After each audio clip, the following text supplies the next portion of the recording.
Hormati, hari ini kami ingin menyampaikan keputusan yang ditunggu-tunggu sesuai dengan arahan Bapak Presiden. Hari ini kami mendapatkan arahan dari Bapak Presiden.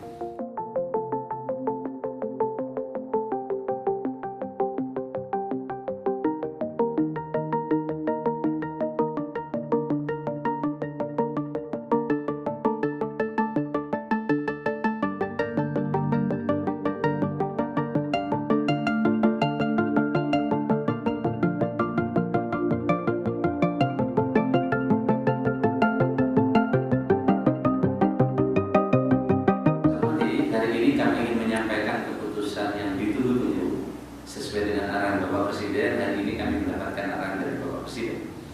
Pertama, pemerintah memutuskan untuk menerapkan pengombinasian tugas kedinasan dari kantor atau work from office atau dikenal dengan WFO dan tugas kedinasan dari rumah atau work from home yang dikenal dengan WFH bagi aparatur sipil negara ASN pada Selasa dan Rabu tanggal 16 dan 17 April 2024.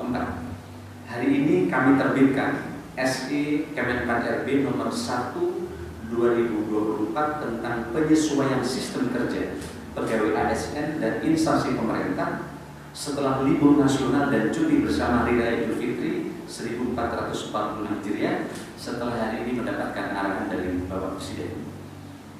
Hal ini untuk memperkuat manajemen arus balik Lebaran sesuai hasil koordinasi dan masukan dari Pak Kapolri dan Kemenhub. Kemudian pengaturan WFH dan WFO diterapkan secara ketat dengan tetap mengutamakan kinerja organisasi dan kualitas pelayanan publik.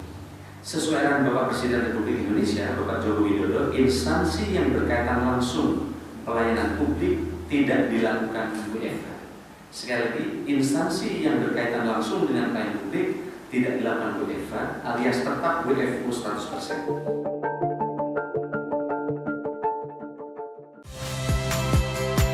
Saya Valentina Sitorus. Saksikan program-program Kompas TV melalui siaran digital, pay TV, dan media streaming lainnya.